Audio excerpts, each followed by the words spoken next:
I really believe in finding a network style that works for you and not what your firm is telling you to do.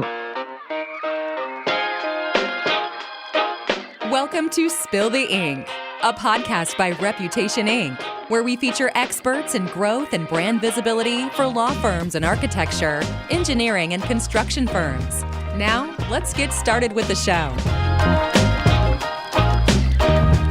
Hi, everyone. I'm Michelle Calcote King. I'm your host, and I'm the principal and president of Reputation Inc. We're a public relations and thought leadership marketing agency for B2B professional services firms, including law firms. To learn more, go to rep-inc, that's inc with a K.com. So today we're going to talk about the transition to partner at a law firm. It's very much a professional crucible. So newly minted partners, they're abruptly expected to take on new business responsibilities, often without the training or guidance to do it effectively. And the industry's relentless billing culture only amplifies the pressure. Megan Senese is with us today to help rising professionals feel more comfortable with practical tips for networking, common pitfalls to avoid, and alternative strategies beyond attending in-person events. Megan is co-founder and principal at Stage, a woman-owned legal marketing and business development consultancy. So welcome to the show, Megan. Hi, thank you for having me. I'm so excited to have you here. So I did a brief intro, but I'd love for you to tell us a little bit about your background and about your firm and what you do to help lawyers. Yes, thank you so much. So we are Stage. We are a relatively new business. I guess I can still say that. We're about two years old. And before that, I was doing legal marketing and business development for Big Law. I started with actually Big Four accounting, and then I jumped around to a couple of different firms, picking up the tricks and skills that every legal marketer, needs to have. And then at some point, my partner and I, we did work together for quite a long time at our in-house firm. And when I say in-house, I mean at Big Law, not as a lawyer. And when we decided to take the jump and launch our own thing. And we've been doing it for, 2 years, and we focus on lawyers and legal marketers. We do some coaching for legal marketers as well, and also fractional services for law firms.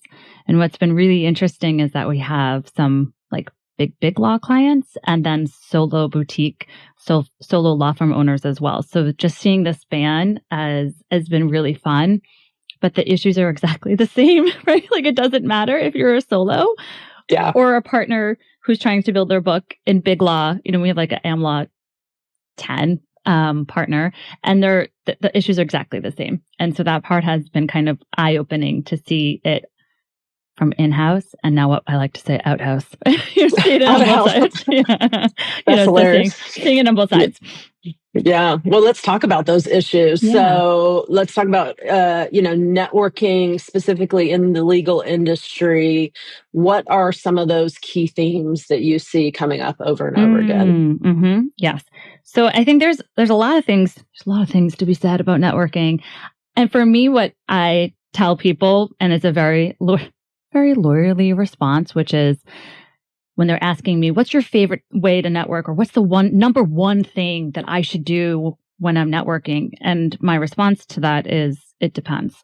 And so I really believe in finding a network style that works for you and not what your firm is telling you to do. I mean, you might have to play that game a little bit, but what is a style that works for you? I historically hated networking because of the places that I thought I had to show up in.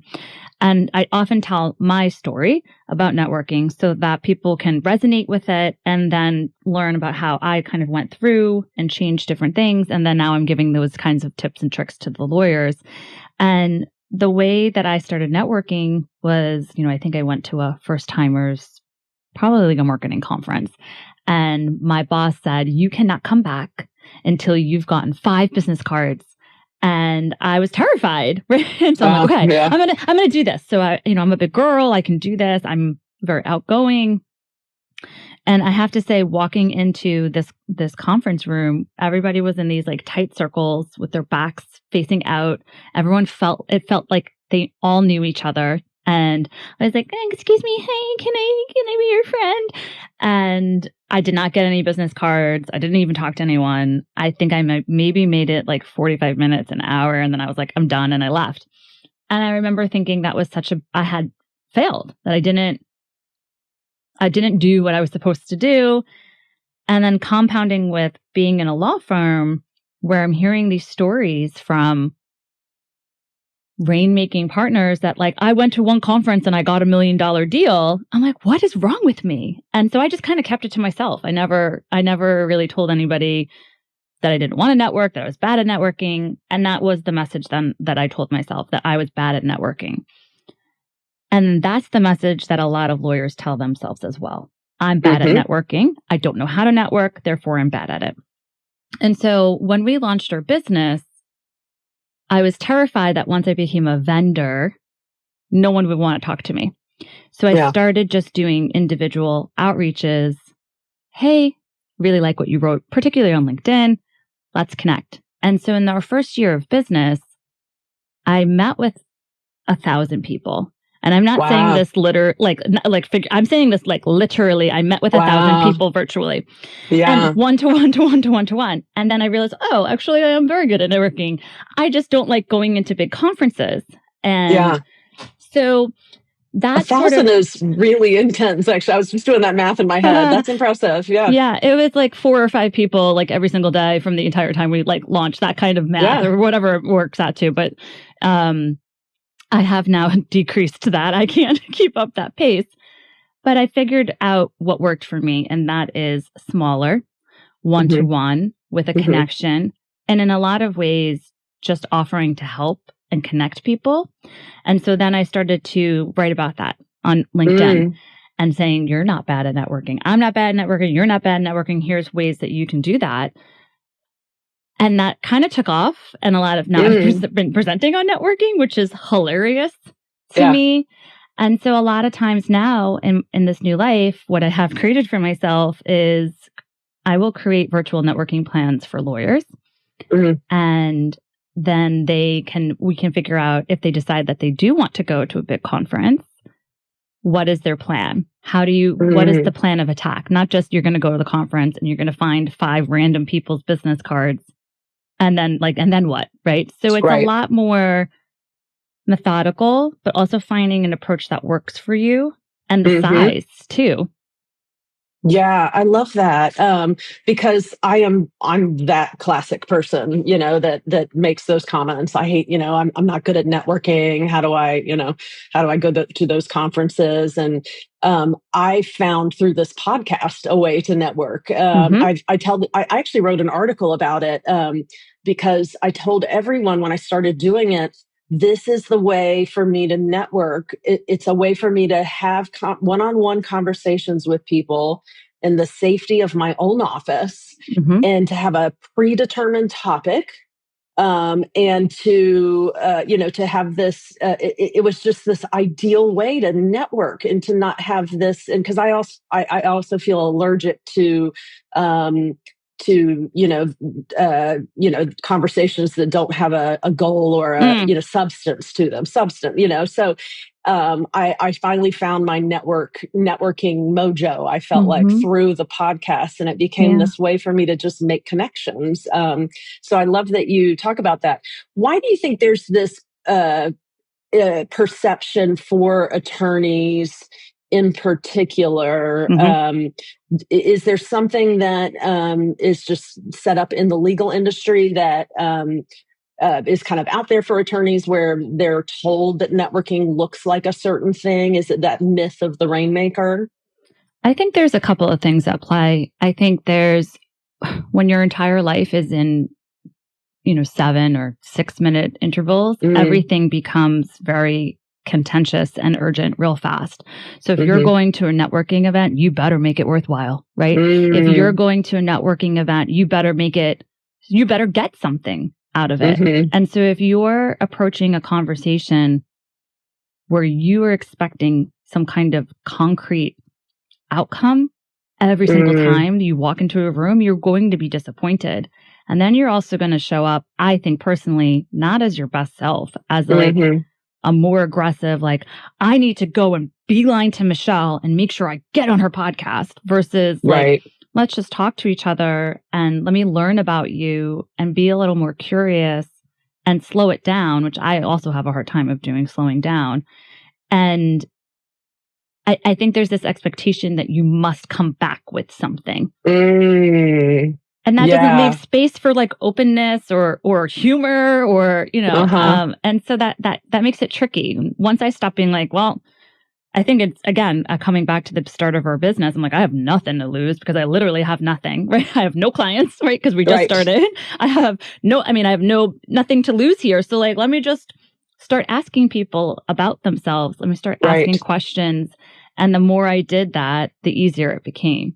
Yeah, I love that. So that's obviously a core mistake attorneys are making is, going out and, trying to get something immediately out of it. Do you see other mistakes, common mistakes attorneys are making when they're doing their initial business development? They've been they've been made partner. They know they now need to go out there and do this. What are some of the things that you're seeing that they're kind of doing not so great? Yeah. I mean, on the flip side, I have quite a few lawyers who are very friendly, have lots of contacts, and then they never ask for the business. And so it's on the complete opposite side, like great relationships, but they have to remind that contact that they're actually trying to get some work and they don't know how to switch. So there's almost like these two kind of tracks happening. There's people who never invest in the relationship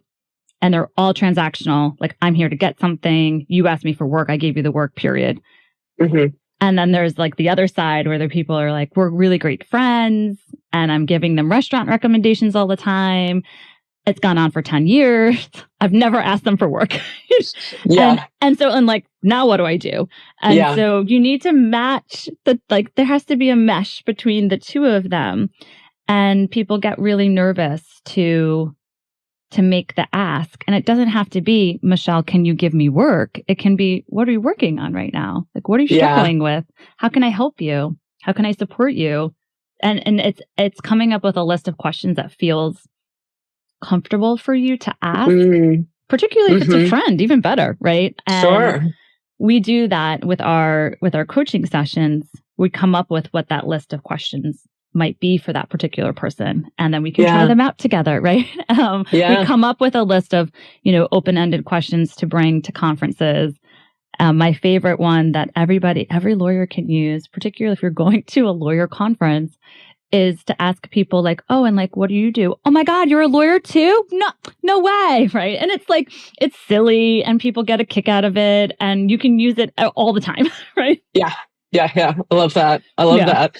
Well, so are there other ways to initiate those meaningful conversations? Because I am so allergic to small talk. It's the absolute worst.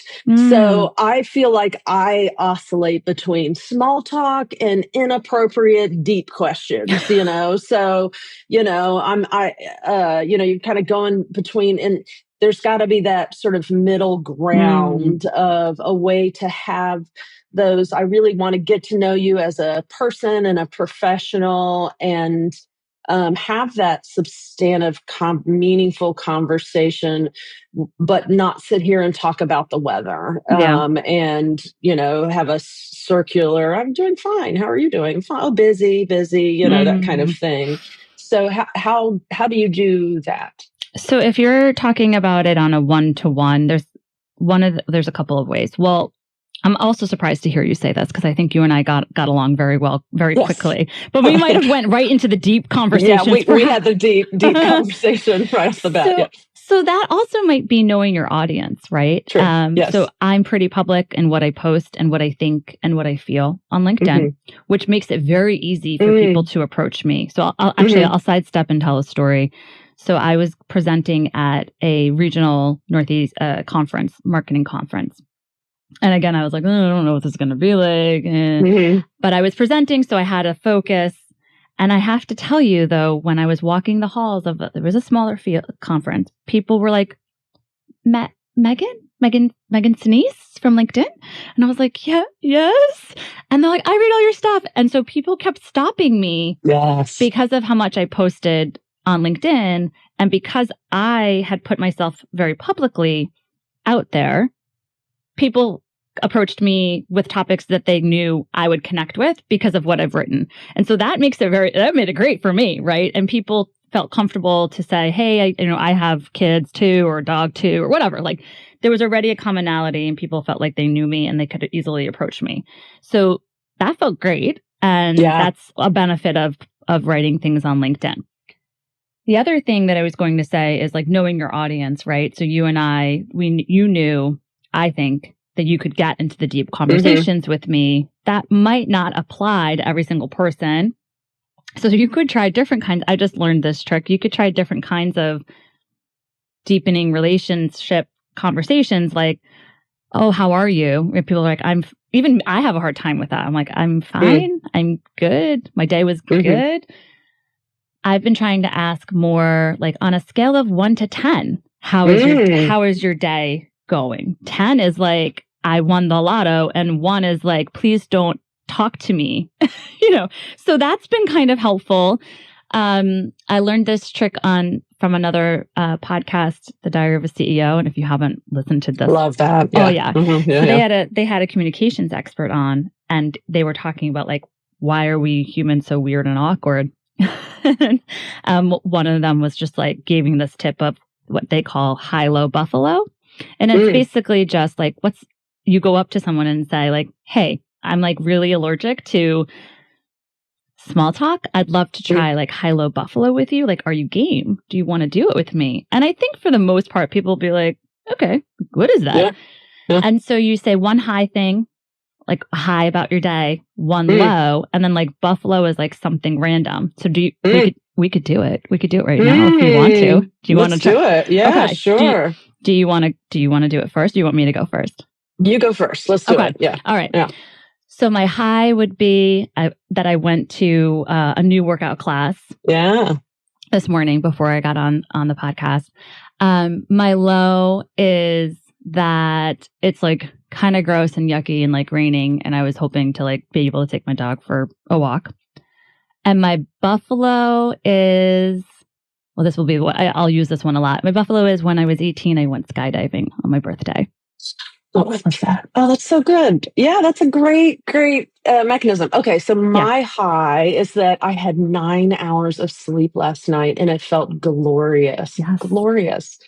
My low is that I still have a little bit of a cough lingering from a cold I got from the Legal Marketing Association conference. I'm not blaming, but and my random is that I went skydiving last year. Oh my gosh! See, I did it there you go. So yeah, it was fun. Yeah, I did it for Father's Day. I did it with my dad because I wanted to do something fun with my dad. Oh my gosh! So you and your dad went? That's amazing. Yeah, we did. Yeah, it was great. So the benefit of this is that instead of saying "How are you," now you have 3 things that you could pick up on, right? Yeah. So like we could talk about like, "Oh, do you not normally get 9 hours of sleep?" The second thing could be, "How was the LMA conference?" And like, who did you? Right. Let's find out who the cougher was that coughed on you. Yeah, exactly. And then like the last is like, we would have probably never found out that like you and I went skydiving. I love that. So you're getting 3 different things to connect with. You do have to be a little secure in offering up your 3 things, but hopefully, you can get to a place where you feel comfortable kind of offering that up. So it's really about coming up with some different kinds of questions. I mean, I always like to talk about food when I'm at a conference where I'm like, so I saw really good cupcakes or saw a really good snack. And food's always a winner. Yeah. And then you could go and talk about it. How do you exit conversations? So, while we want to have those meaningful conversations, we also want to make sure we, network and get around the room and talk to a variety of people. So how do you kind of sort of gracefully make your way out of once you're having a fantastic conversation with someone, how do you sort of make that exit? something like, Michelle, it was really great talking with you. I'm going to go get a snack from over there. And then you just leave. Love it. I mean, it doesn't always have to be super complicated. You could say like, hey, I'm actually going to excuse myself and like go to the ladies' room if you feel comfortable saying that. I only have 5 minutes before the next conference session. I'm going to head over. Let's exchange contact information so we can stay in touch. Or, oh, I see someone over there that I've been meaning to catch up to. Like, so there's a lot of almost like excuses, but in a polite. So it was lovely to talk to you, even if it wasn't, I guess. And then fill in. I don't want to say excuse because that sounds rude, but like fill in a reason as to like why you're leaving them. Now, if they're a jerk, you can just leave. I don't think you have to be graceful if someone's being a complete jerk. You could just be like, I don't enjoy this conversation anymore, and I'm leaving. Period. Like that's it. So I always just say I'm going to keep networking.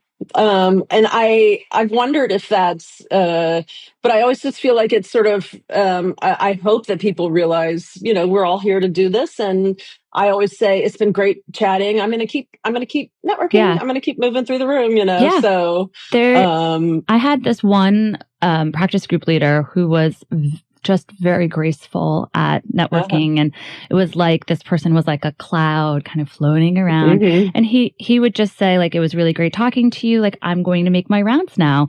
But he would also like do it with a smile. And there's things you can do with your body as well, right? Like you could also start, and for people who are listening, you could start to kind of tilt away from the person, not in a distracted way or that you're trying to run away, but just in that now we're going to move the conversation maybe out into the room, and then that will give you more space from the person as well. So like even as I'm doing this, I can feel like, okay, bye. Yeah. I love that. Yeah. And so the other thing is, conferences are back. We're doing the in-person thing again, but there's still people that is difficult. You can spend a lot of money. It's still a lot of time. People, especially working parents, that's difficult. Tell me about what are some things that people who maybe can't, spend $5,000 in a full week on a conference.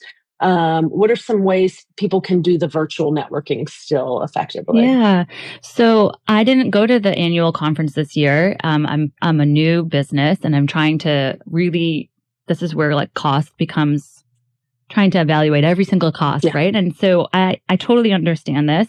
And you'll see this too with the law firms. They're like, can we send every single person for $5,000? No, you have to pick and choose what's going to be worthwhile. So I was feeling a little left out of not going to the annual conference. So I posted, I'm a big fan of LinkedIn. So I posted on LinkedIn, is anyone else feeling left out? And then someone said, well, we should just do like a virtual, like FOMO marketing conference. People aren't going. And so I did. So I posted, who's not coming, who's not going to the conference. And a lot of people said that they were and that they would be interested in doing a virtual networking, which historically sounds like, something you want to like stick a fork in your eyeball with. But I have been trying to make them a little bit more exciting. And I had like 40 people get on this, like, we aren't going to the conference. We are feeling left out.